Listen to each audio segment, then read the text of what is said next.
So the lie began from the very beginning of time, right?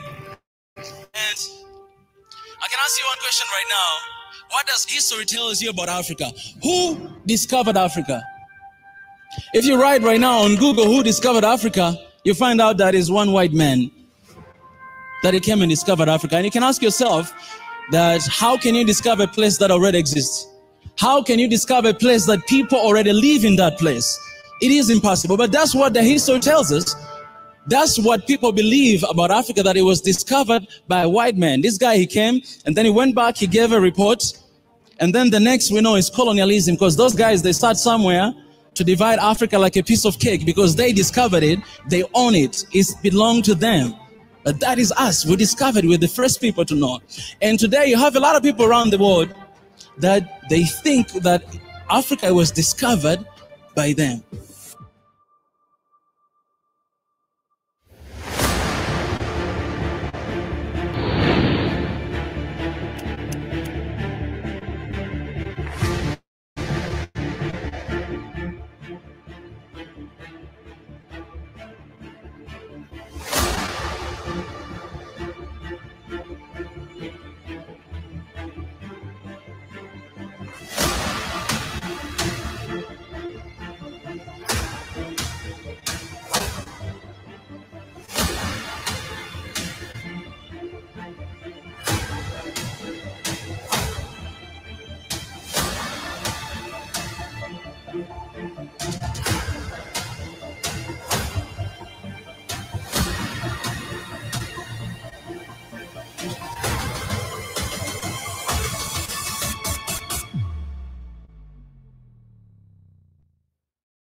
So the lie began from the very beginning of time, right?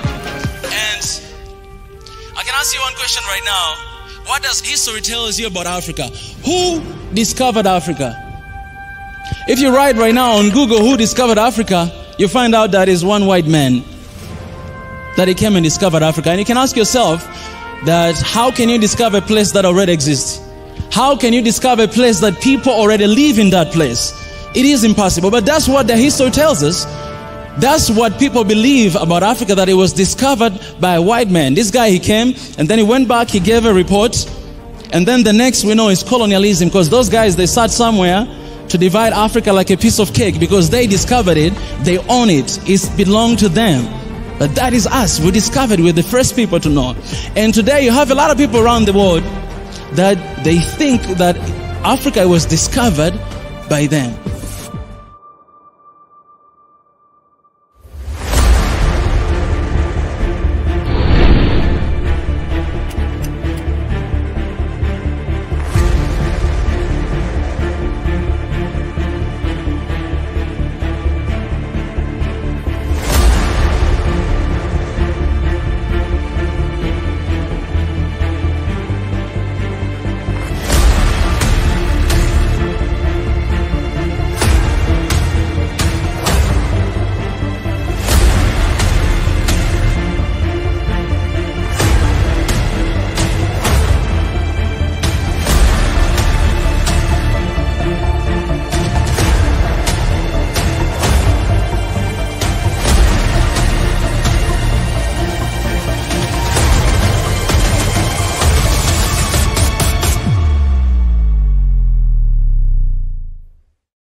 Well,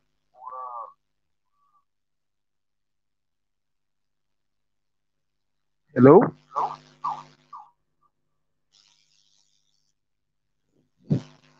Let me.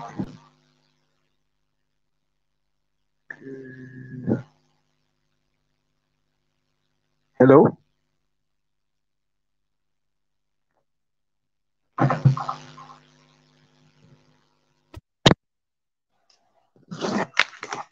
think there seems to be an echo here. So yeah, welcome to the stream, guys. I hope the echo has gone. Today we're talking about something very interesting. But how is your Sunday, guys? How's your Sunday going on today? It's 9:53 in eastern coast of Africa, not the eastern coast, but eastern Africa in Nairobi. How are you? How are you guys doing? Hope you had a very beautiful Sunday. Today we're having a very interesting topic. But before we start, let's start with a short prayer. Heavenly Father, bless this stream. Bless our Sunday and bless our next week. In your holy name we pray and believe in. Amen. So welcome to the stream, guys, as we continue to speak. Today is a real chill day. Today just going to welcome Regmon music, brother. I hope there isn't an echo. So yeah, today we're talking about, let me see if I can share this. Today I had a very interesting topic. We're actually continuing from what we did last time, but on a different perspective today. I found a very daring book about Africa, and I just had to see it. I just had to show you guys.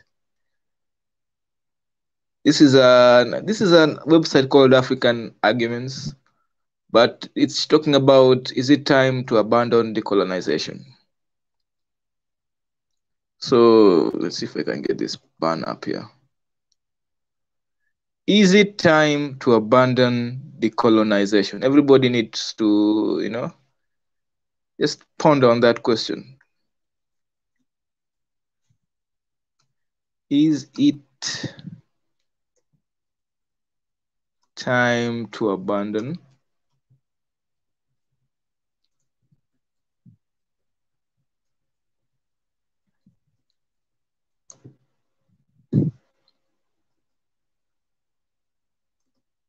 dun dun dun dun, ladies?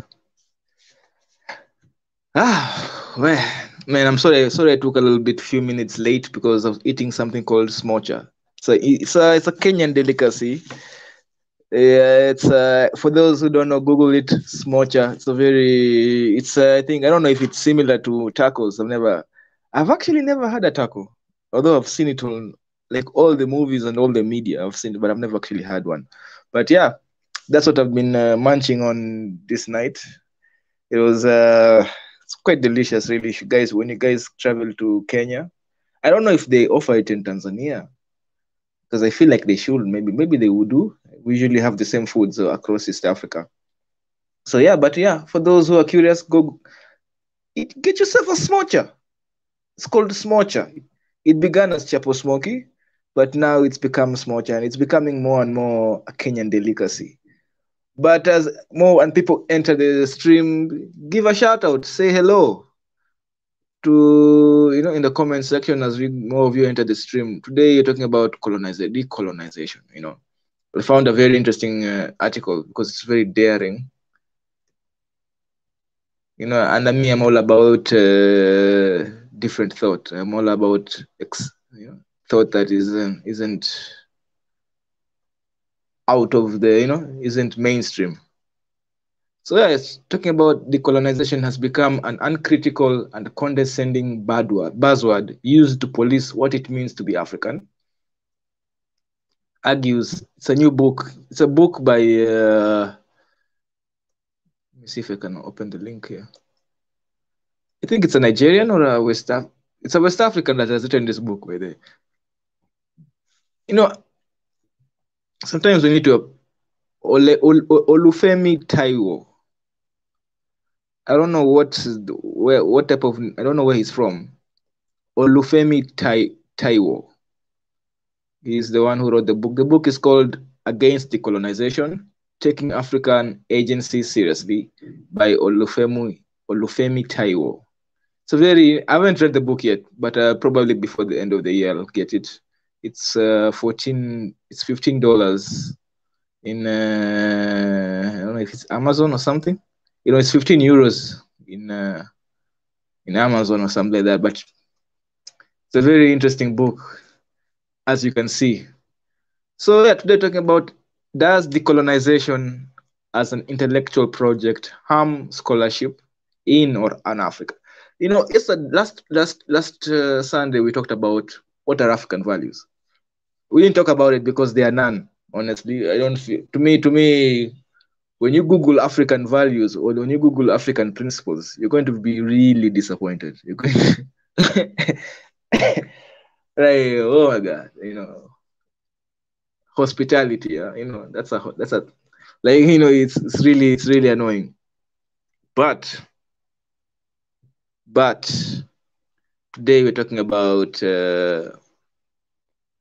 We're going deep into this topic. We're going deep into this thing. Why is it that we have such stunted Africa? Our African philosophy has stunted.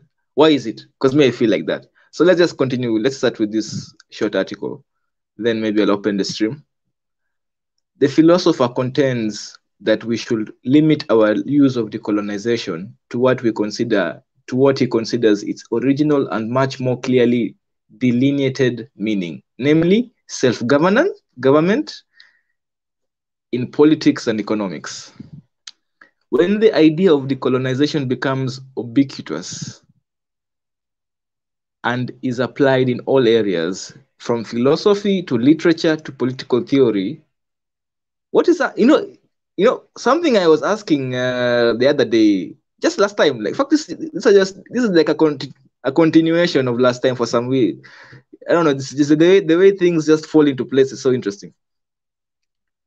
What is African political doctrine? What is our political doctrine? Like, we were talking about how tribe is a big deal in Africa, and people are like, nah, that's disunity. And I get it, because that's what we have been taught to believe that tribes are disunity and tribes are negative. Although most Africans in the continent clearly do not believe so. So let's talk about the project fails to take African agency seriously, argues Taiwo. Olefemi Taiwo. I think he's Nigerian, but he might not be. For those who, we have audiences, a diverse audience. If you recognize this name, you might even tell us where it's from.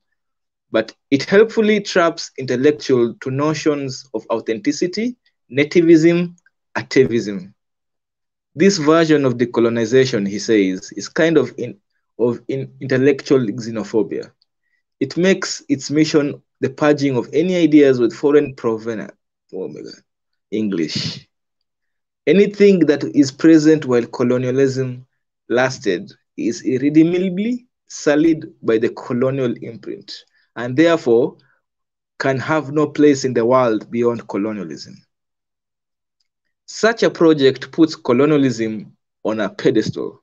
It makes just a few decades of African history. In the beginning of this stream, Mika, we saw the small speech, which was about the fundraiser, about Mika's fundraiser. No, the fundraiser for the office. We saw how Mika asked a very interesting question. Who discovered Africa, And obviously, if you Google that shit, you may probably get a Mzungu who said, "Yeah, I'm the one."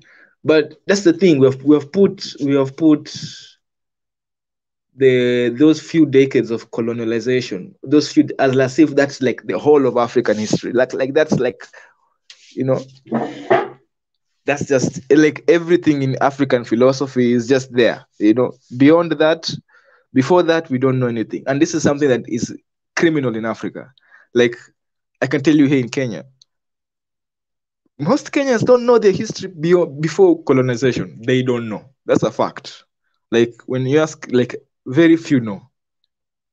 In fact, like 99% of Kenyans don't know their history before colonization. They have no idea, and it's like they're not, sometimes when you talk to them, it's like, oh, by they should be interested in this history, but they just don't have any idea. Sometimes I think you can blame even religion for that part, because Christianity and I don't know about Islam, but I know about Christianity. It didn't come with peace. It didn't come in peace, and it made our brothers, our ancestors, really. It made it demonized our ancestors a little bit there, and so you find that there is a blackout when it comes to before 1900s. Although we have to also accredit the first Kenyans, and I'm not just Kenyans actually, the first Africans to read and write. Now, obviously, there are those who in the Northern Africa, the Sahel region, all of that, they probably, they probably got the ability way earlier. But I'm talking about it. Let me just be specific to East Africa. The first East Africans to read and write, the first thing they did when they learned how to read and write is they began to record the history. That was oral. They put it down in paper. So you can actually get history, African history. For those who are interested, you can, whatever country you want in Africa, there's probably somebody, probably an academic in the 50s or in the 60s, just after independence or even during colonialization, somebody who learned to read and write is probably an academic somewhere who probably wrote a book about all the tribes. Because back then you could even tell that when somebody wrote the history, because this is something that I've kind of discovered, is that people tended to write about the history of their tribes. So all of the 2,000 tribes in Africa, you could probably choose a tribe and you could probably get a couple of books written in the 50s, early 1900s. Maybe some even go back in the 1800s about their history and where they came from and all that. So for those who are interested, happy digging. But let's continue with the article. When the idea of decolonization becomes blah blah blah, it unhelpfully traps intellectual students. Okay, read this. It makes the mission of purging any ideas with foreign provenance. Anything that is present while colonialism lasted is irredeemably sullied by the colonial imprint and therefore can have no place in the world beyond colonialism. Such a project puts colonialism on a pedestal. Yeah, I've read about this. It makes the few decades of African history. Africa is like thousands of years old. Like, why those 5 decades? I think it's approximately 5 to 6 decades. Why those 5 to 6 decades become such a big deal when we have such a rich history? The other day I was looking at this. They are our ancestors. There are these rocks. There are these rocks when you look at. Maybe in the wilderness, you have rock paintings. There are paintings of like giraffes and rhinos and elephants. And these paintings are thousands of years old. And like those are, and I felt so like, you know what, I need to go before long. By the I'll probably be taking pictures of those rocks because I have to go there. I have to see what our ancestors were doing, because the giraffes we see in Africa, the lions we see now, our ancestors were like, it hit me that wait, our ancestors thousands of years ago, 5,000 years ago, they saw these things, they were seeing these animals the same way we were seeing them, and they painted them, they put all this interesting stuff, all this art that is just there. Nobody, this is the problem with Africans. We don't even know that there is all this legacy that we have been left behind because we're not really interested in our history beyond colonization. Before we're not history, so we don't even know that we have all this art that was thousands of years old. Nobody's interested. They're just there in the wilderness, just sitting there. It's just they're just sitting there in the wilderness. Nobody's interested. The media isn't even aware. In fact, I had to dig the internet to just get to it. It's like, oh, because there's just a small, and the people who are interested are not even Africans. It's the Europeans that are coming here to the Europeans archaeologists, the ones who are coming here to take pictures of those things. It's like, this is why I'm talking. And this writer here, he's blaming it on decolonization agenda. That he believes that this agenda of decolonization has made Africans forget. It's part of the reason why Africans have forgotten their history beyond colonization. It feels like it has glorified these few decades that we have forgotten that we were people before colonization, that we were, that we have our history. But let's continue with the article. Oh, thank you, my brother Solomon. But that was embarrassing. I mean, let me change it up. How do you edit a banner? Oh, there we are.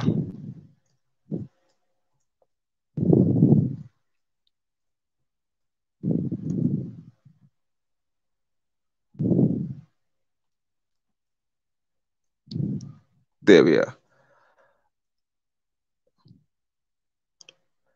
So yeah, this sort of let me continue with what I was talking about. So let's continue with the article. The flawed approach, according to Taiwo, inflates colonialism. I think I've gone too ahead of myself. The flawed approach, according to Taiwo, inflates colonialism's significance in two ways. Firstly, it fails to distinguish between changes that were part of the colonial project and those that were merely incidental to it. Secondly, it undermines African agency by discounting Africans' capacity to domesticate and appropriate ideas.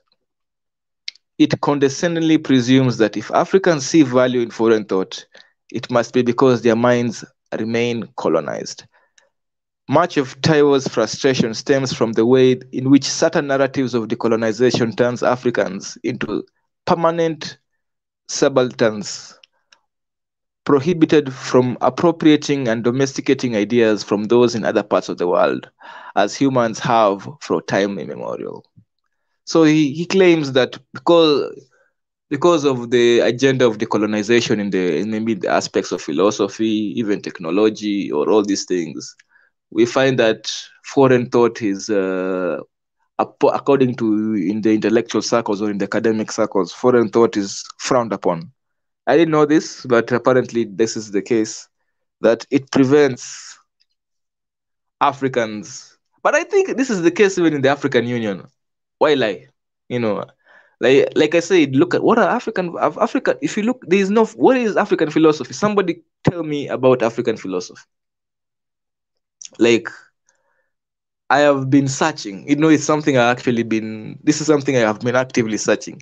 And I'm like, even when I read about African philosophy, it's not adequate for like the complexities of life. It's not adequate. It's not really, it's like, okay, yeah, you have to be hospitality, it's like, yeah, there is the usual tribal customs and maybe there is a reasoning behind it, but it's not adequate for modern life. I feel like it's stagnated severely, like what it means to be African it has stagnated to me. I feel like right now I'm reading about like Epicureanism and Stoicism on other and even the Asians, they have the Confucius, they have the Sun Tzu, and all over the world, like they are just new developing philosophies. And I feel like Africa, we are stagnating. We are all told, oh, look at us. Our thing is that we are poor and happy. That's our thing. That's our philosophy. Right? Like I feel like even the media pushes this, that, oh, look at those kids. They don't have anything, but they are smiling. I don't know. I'm sure you've had this. Maybe if you look at this, they don't have anything, but they are so happy because they don't have, like, I don't mind this type of philosophy, by the way, but somebody should write a book about it and just make it an African way of life, like something we can, people can read about, So yeah, this is just something, a challenge out there for those who feel like they're good writers or for those who feel like they're great philosophers. This is why I also encourage philosophy to be taught in universities, and it shouldn't be frowned upon. The way I know as Africans, we frown upon the arts. But it's from these arts that all this way of life, all this, what is it? Culture comes from the arts, you know. All these things that we call culture are part of our modern culture. It all comes from art. So you should not discourage people from taking arts in university, because those are the people who will be thinking about our culture. The anthropologists, the sociologists. They are. I feel, I'm always going to be defending them because I know they take a lot of they take a lot of hits. So today I'm going to defend them. Even here, I look at this article. Everybody's obsessed with like STEM. But yeah, let's continue. The Taiwo's critical interventions in against decolonization have been echoed by other theorists. In South Africa, where talk of decolonization is popular, Jonathan Jansen has questioned the tendency to treat Africa and the global South as inherently peripheral. He uses the idea of distinct knowledge regimes, of which colonialism is one of many, to warn against reducing complex problems to a single source. We are also guilty of this. Debates within Southern theory similarly unsettle the narrative of the omnipotent global North and powerless global South by offering thick descriptions of how agency is exercised in an unequal global economy. Philosopher Pauline Hontudil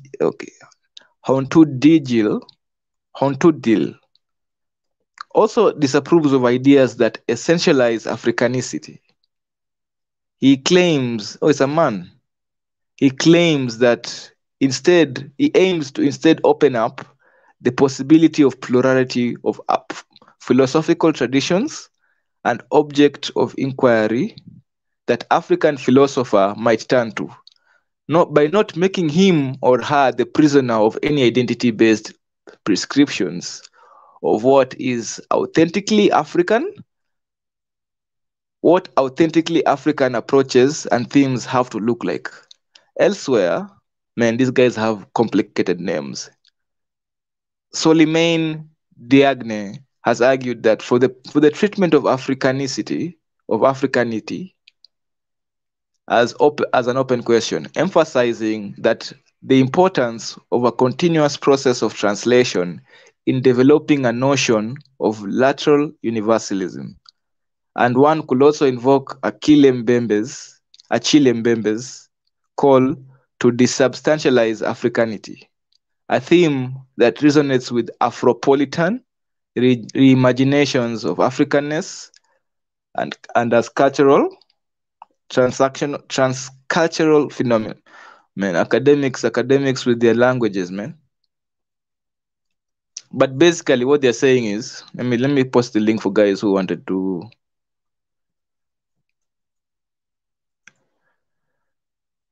There we are. Let me post the link for those who want to read in it. Because I'm going to butcher all these names. You might as well read for yourself. But basically what this article is saying is that against decolonization is a rigorously combative intervention in the application of decolonization to thought and ideas. Though the other opts for ditching his project altogether, his overarching argument is better seen as cautioning against decolonization fetishizing of decolonization into a buzzword by encouraging readers not to take its meaning for granted. In my view, Taiwo offers a distinct critique of decolonization as confinement. Though other meanings of the term are possible and desirable, nonetheless, his warning against intellectual enclosure whereby only certain topics, tones, modes of expression are available to Africans has important ethical significance. It highlights how intellectual decolonization can fall into politics of belonging in which boundaries of Africanness are policed and contested. Amidst the current elamor of decolonize this and that, against decolonization invites readers to critically interrogate the boundaries of Africanicity or Africanity. So this is like a book review, by the way, but it's a very good book for you guys. I just wanted to put it out. Today might be a short stream, guys. I don't think I really have much to talk about. I just wanted to highlight this book. Let me drop the link for those who have an idea about African philosophy or anything to talk about decolonization. And it's maybe you have a very interesting. Yeah, it's a lot of big words in this article, bro. It's very, but it's an academic article. They tend to be like this. And you only realize that they're big words when you read them out loud. But yeah, this is basically it. It's time for I just wanted to highlight this book. For those who are interested in the book, you can go check it out. And have a good idea of opposing thought in Africa. But to me, I believe, yeah, I think we should challenge decolonization as an agenda. I feel like what it means to be African. I see a lot of politicians pushing this suspicious African values thing, and they always question nobody, and they never actually talk about African values. Like the aspect of a nuclear family. Father, mother, and children. Is that African value, or is it colonization, or do we need, or is it an evolution of?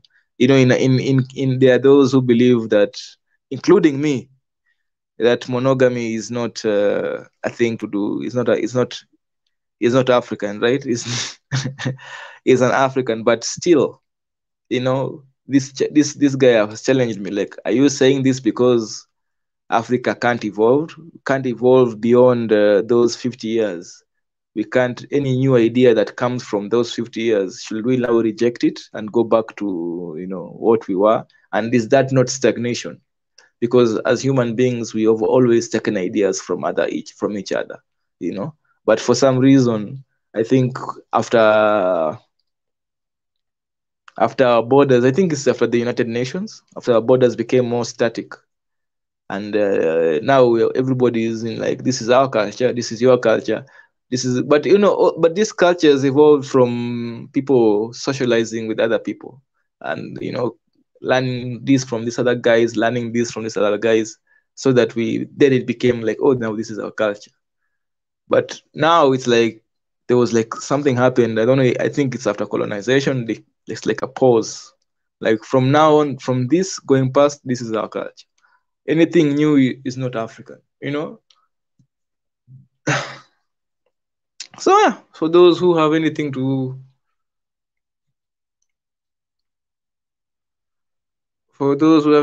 to, add, here's a chance. I think I'll stick around for another 5 minutes.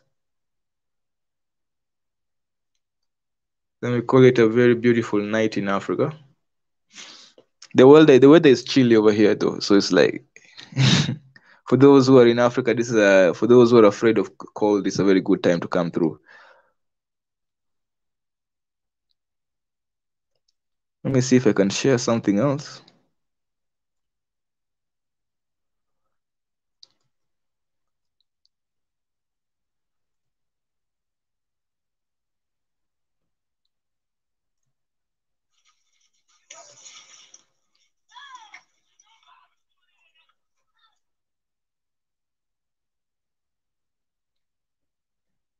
A short minute.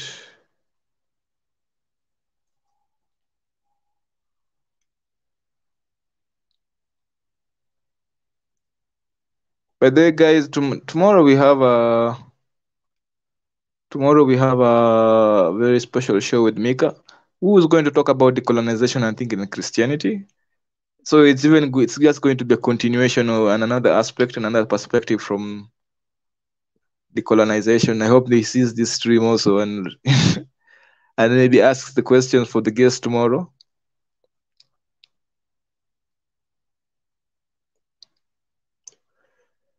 Well, I think today is going to be a short stream, guys. I don't think we have much to discuss. We may just enter instead of just mumbling. I'd like to thank you all for joining. Hope you get the book, and have a glorious night. Let me give a short prayer, and let's go. Heavenly Father, thank you for everything you've done. Glorify your name. We worship you. We thank you for this beautiful night in East Africa. We thank you for whatever time of the day it is today that the world. Bless those who are with us in our Swahili Nation family. Bless those just bless, who are not with us right now, but are with us in spirit. Thank you. May we have good health and good living. In your holy name we pray and believe in. Oh my God. Amen. Bye. Bro, Yeah, I'm bro. here. I couldn't let you go out like that. Nah, nah, nah, nah, nah, nah. What? I just saw you mid prayer. I was like, Oh, okay. How are you, my brother? I'm okay. Starting to feel homesick. Oh, where are you right now? You're in Taiwan? Yeah, still in Taiwan. What? Yeah. Oh, you're feeling homesick from Saint Vincent? Yeah. Oh, yeah. So what do you think about today's topic, my brother? Decolonization, and it's is it time to abandon decolonization, or is it? I get it depends what's abandoning. What did the article specifically say that should be abandoned when it comes to decolonization? Uh Basically the article is saying that it's being weaponized to prevent new ideas from coming into Africa. Basically, it's been weaponized against foreign thought or foreign ideas, and it's leading to a stagnation in African philosophy. Do you subscribe to any philosophy? Not really, because at least when it comes to, I don't know about African philosophy, but as far as Western philosophy, one thing that I saw, at least with Western philosophers, at least in my particular state when I was living in the US, was they're really intelligent, but they never go anywhere. Like one of my tutors, he got like a big scholarship to go to one of the best schools in China and learn Mandarin. And he came back to US. He's 30 years old and he works at Starbucks.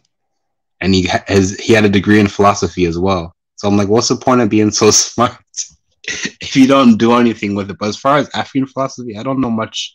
I don't know enough about it to be able to make a determination of whether it's good or bad, to be honest.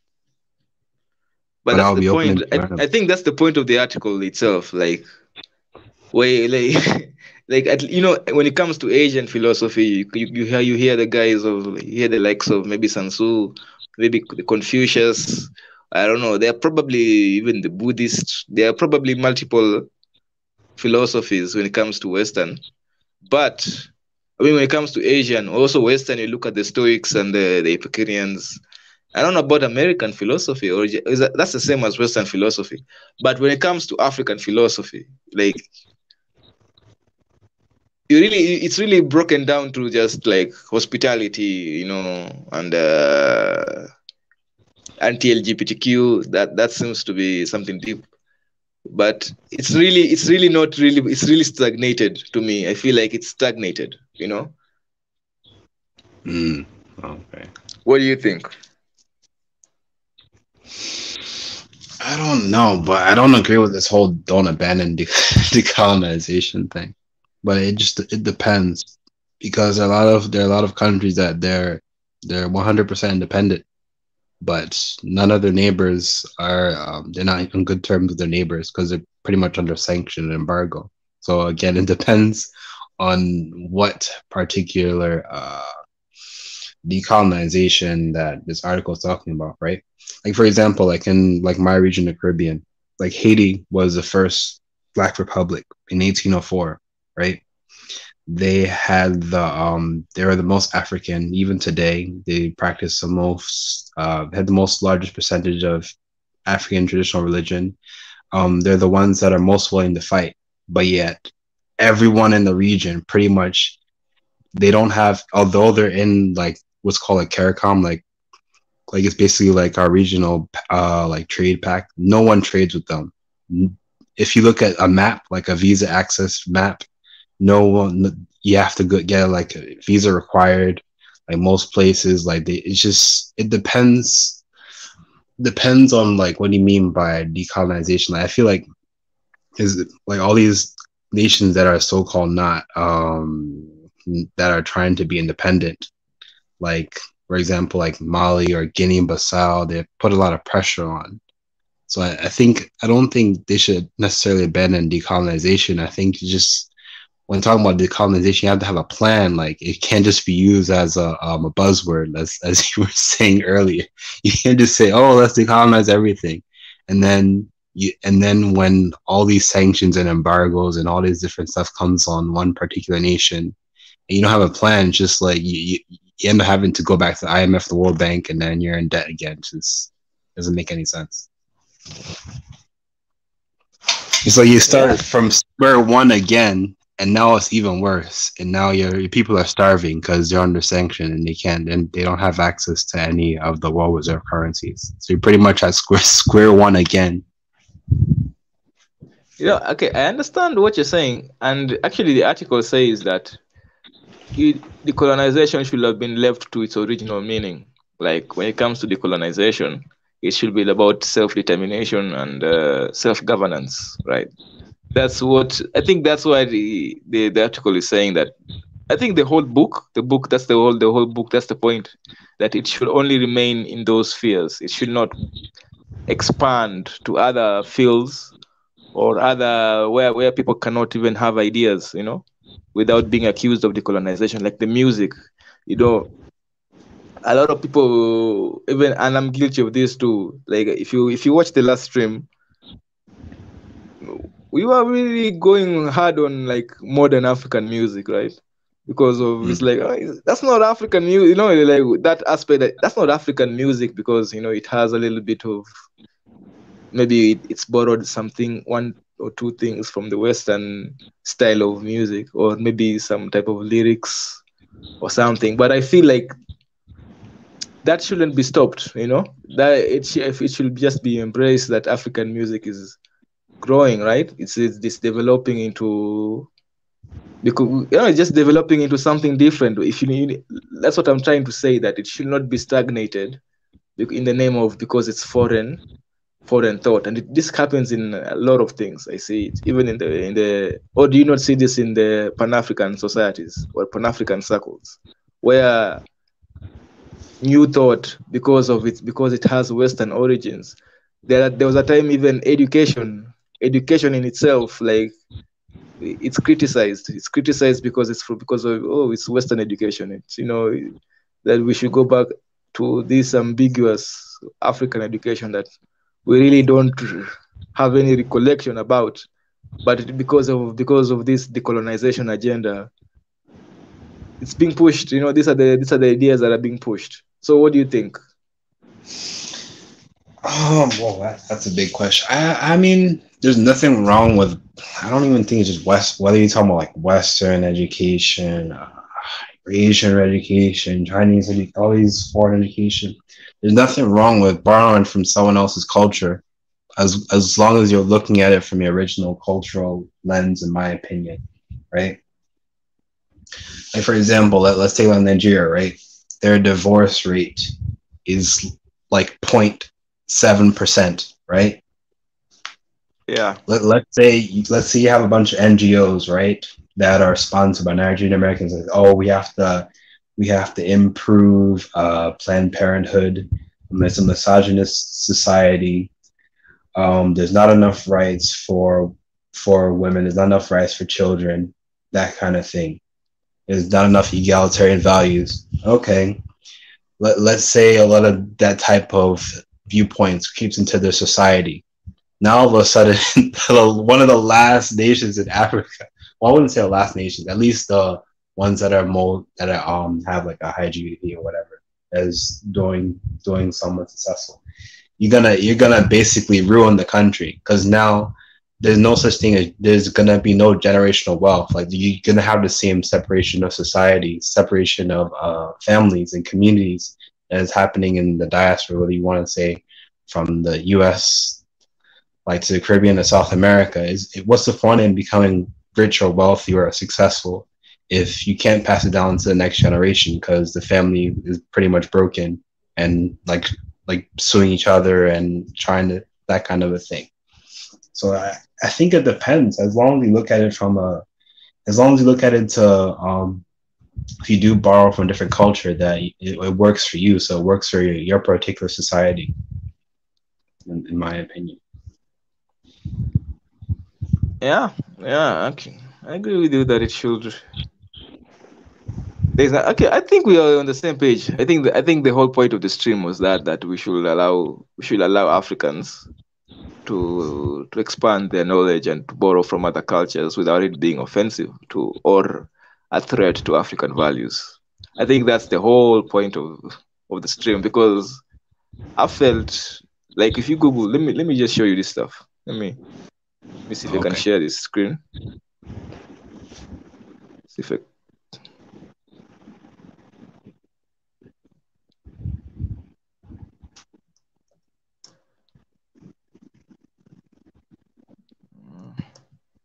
There.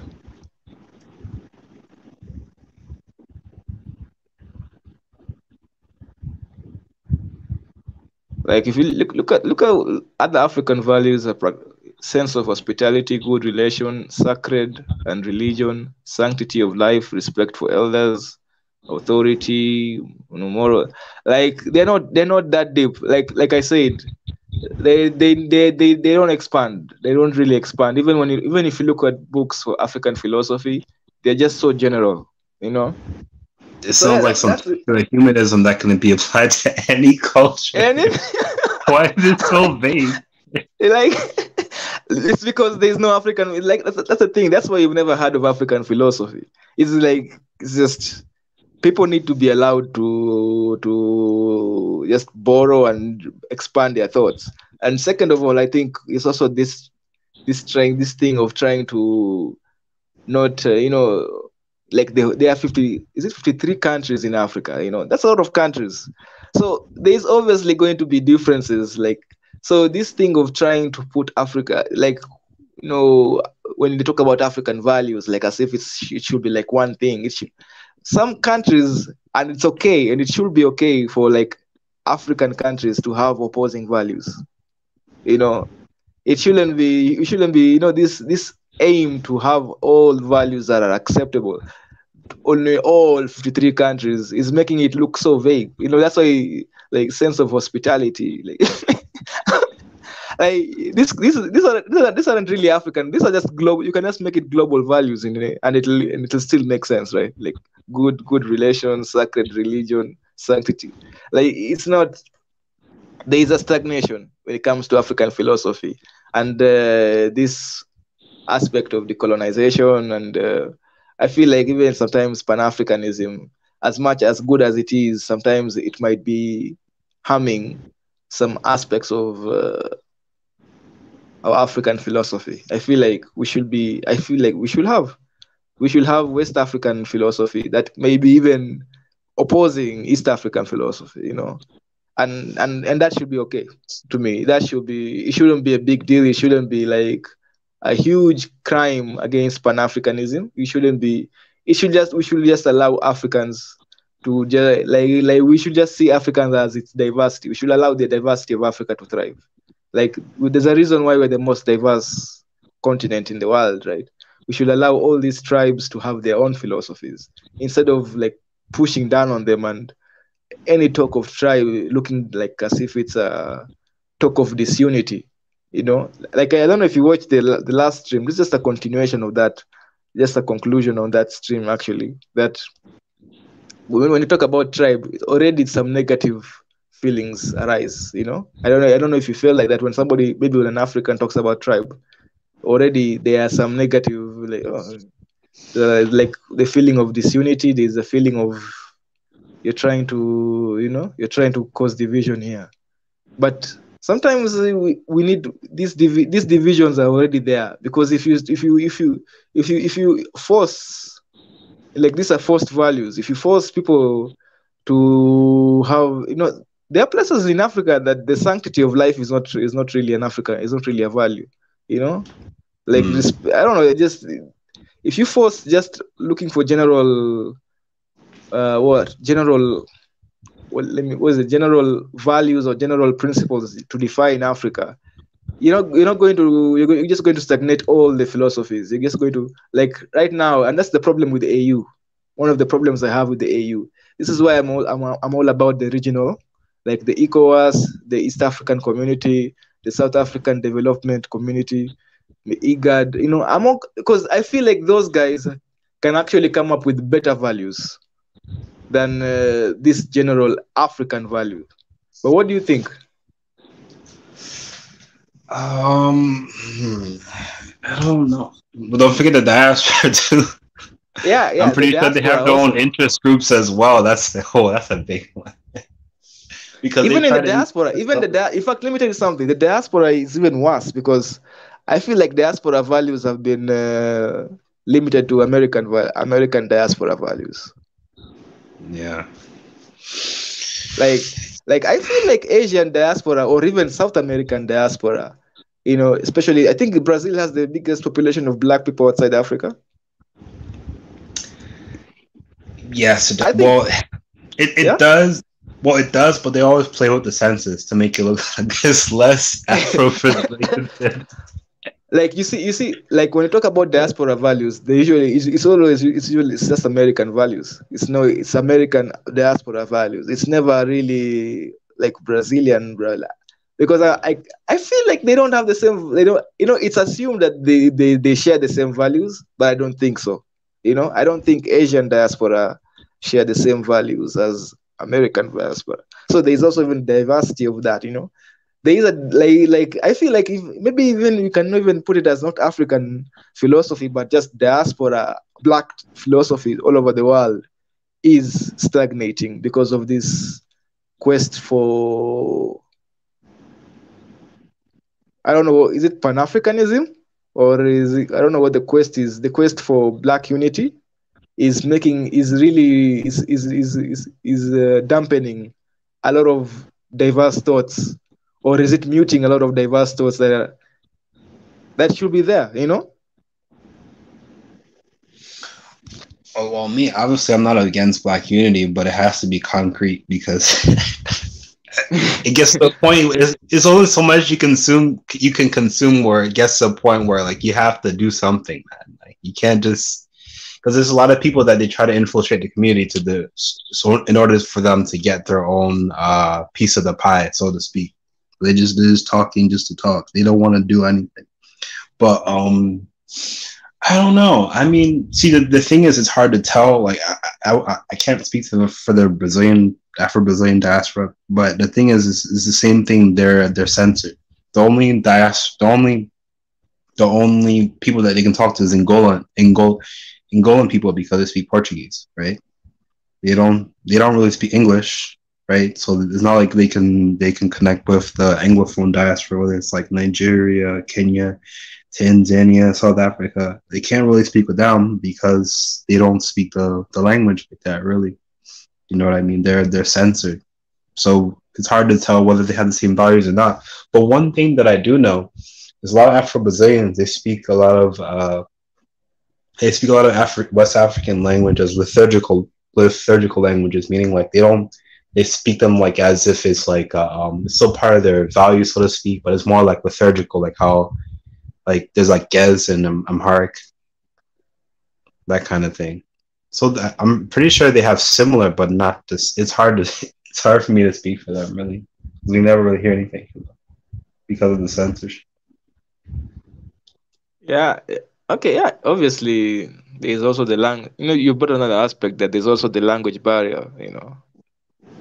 So yeah, but I feel like, okay, I've had the ones that there are those who speak in English, like there are those who, and I don't know, I feel like they have their own specific niche. when it comes to maybe family values or when it comes to social values.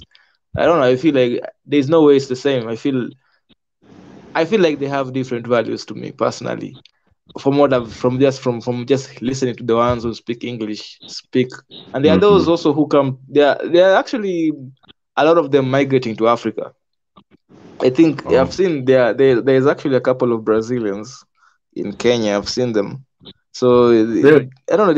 I don't know if this back to Africa movement is actually, it's spreading across all languages. Actually, I've seen a lot of diversity when it comes to this movement. So yeah, one of the pluses of Pan Africanism maybe is that they are enjoying this. But yeah, it's a food for thoughts. That's what I was trying to say. It's actually food for thought. I didn't have a lot of my brother. I don't know, my brother Pi. I didn't have today. I just wanted to talk. I just wanted to put this book on highlight. The book is called Against Decolonization. Let me see if I can share it for those who are curious on African books, on African academics, or philosophers, because this is probably one of those philosophers who probably is trying to push.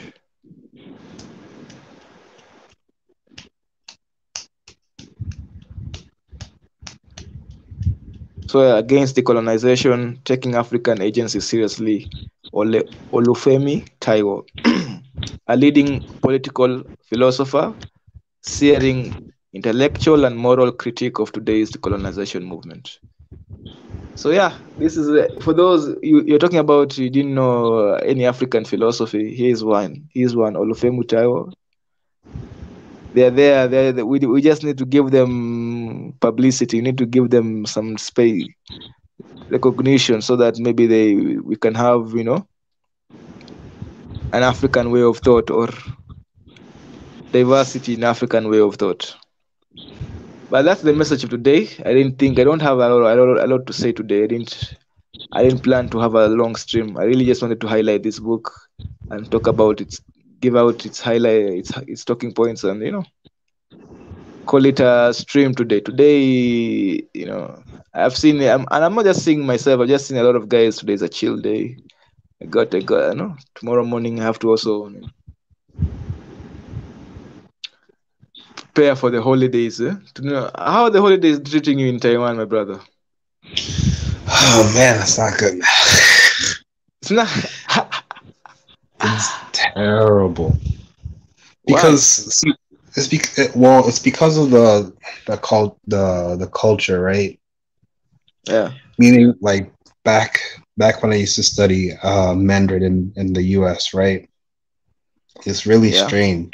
I spoke Mandarin a lot more, which makes no sense whatsoever. But it's because the culture is different. Like Chinese people, they're more of like a socialist type of society, right? Like even when it comes to foreigners, well, at least the ones that aren't racist, at least the ones that aren't racist, they want you to succeed, right?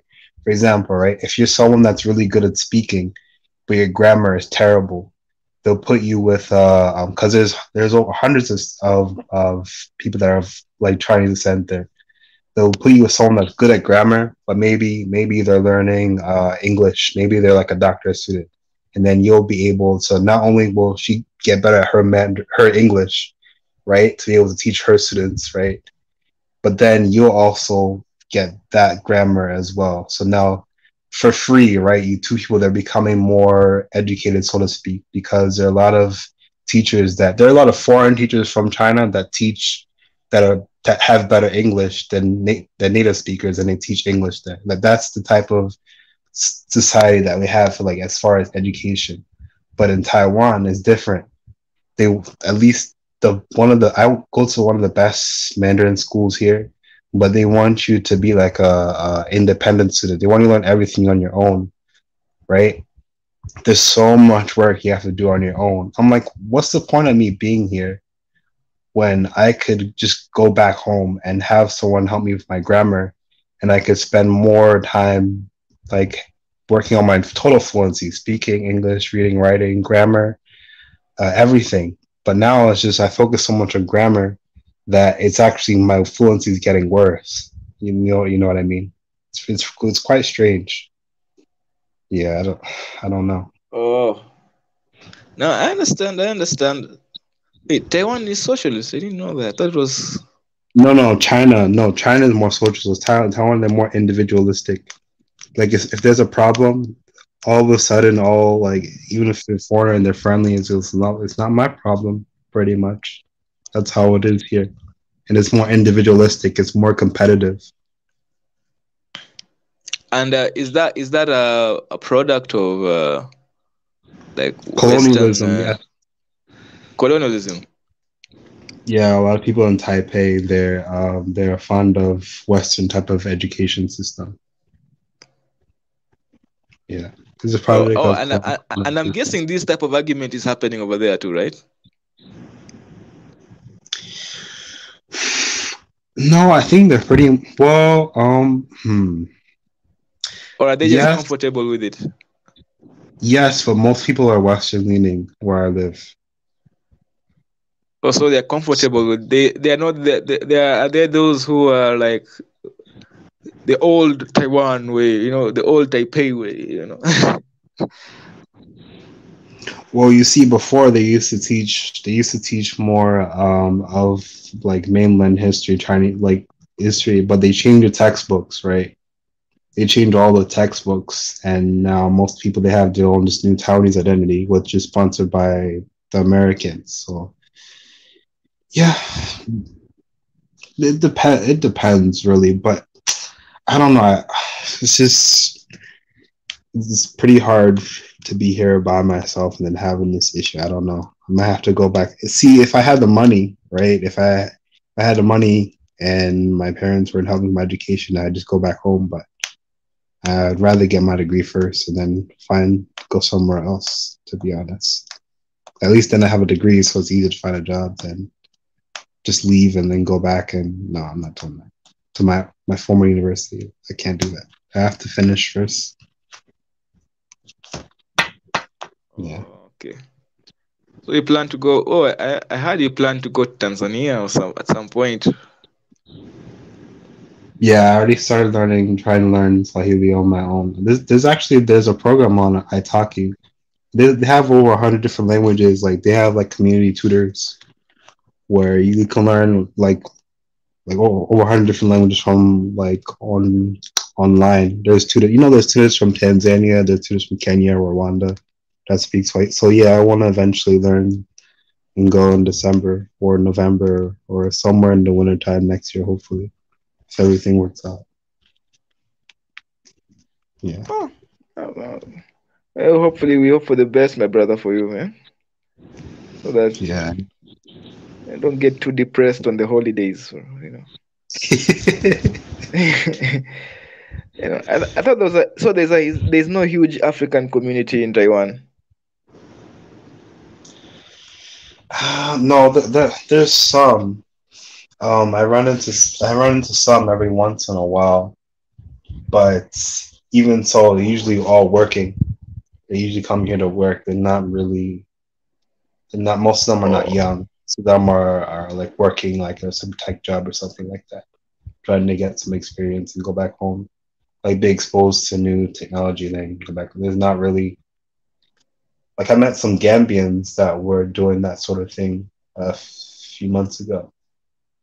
Yeah. Oh, that's okay. I didn't know that. That's very interesting. I didn't know. I thought okay, the way they push Taiwan in the media, it must be. I don't know. Probably it must be different on the ground. I didn't know. I thought they were okay. I thought the way they push it is like it's this busy place. I don't know, happy place or something. But okay. Now that that's a very good insight that you've given us here. Otherwise, man, bro, I think I don't know if you have anything else to say though, because we've reached the 1 hour mark.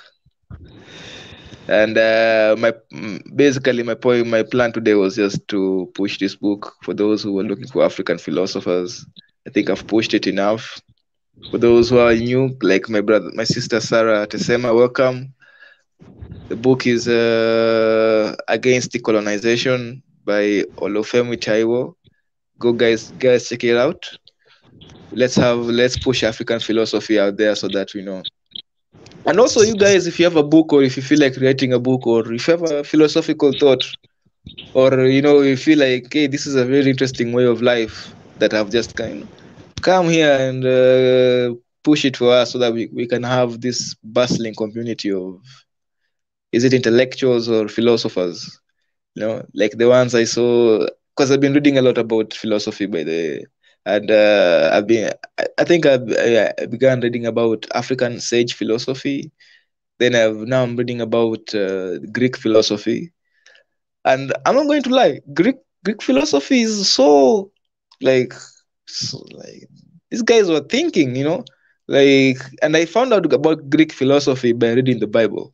Yeah, of all that, it was just so interesting that I was reading the Bible, and they're talking about Stoics and Epicureanism, and like, who are these? And I knew that I knew about them, but when I saw them in the Bible, it's like that's when I got like even more interested, and I've just been reading their books, and like these guys have been thinking detailed. And I don't know. I feel like Africa, we can learn a lot from.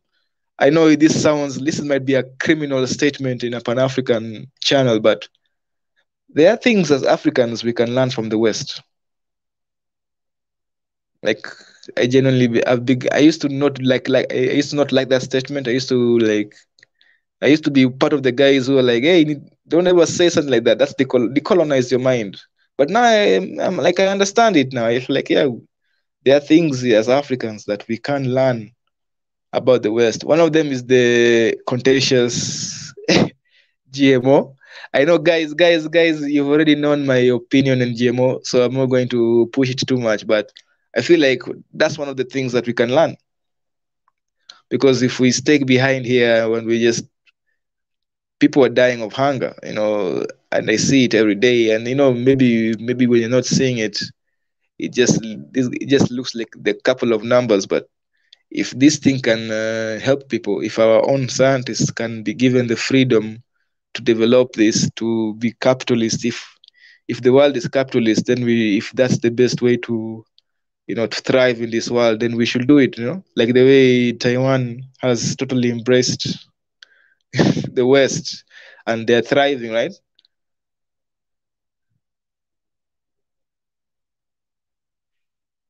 Pi, are you still there?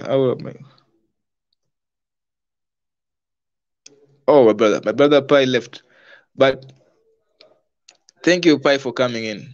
Yeah, but yeah, I think my point has still been made anyway. That maybe there is a lot of us. There is a lot that we need to learn from the world, really, not just from the West, from the East, from South America, from all over the world. Like, we should be open to thought. That's my point. And yeah, anybody else who wishes to join in the next, I think we're in it for 1 hour and 8 minutes. I think we are we're really the mission has been done. The work has been done. For those who have anything to comment, you can come in. But I see guys are joining in at this time. For those who are new, this is the book we are promoting today, Against Decolonization by Olufemi Taiwo. Guys, check it out. It's a great book. In the end of the day, it's been a very interesting stream. It's a short stream, and I think let's say good night. I've already prayed, so have a great time, guys. Cheers.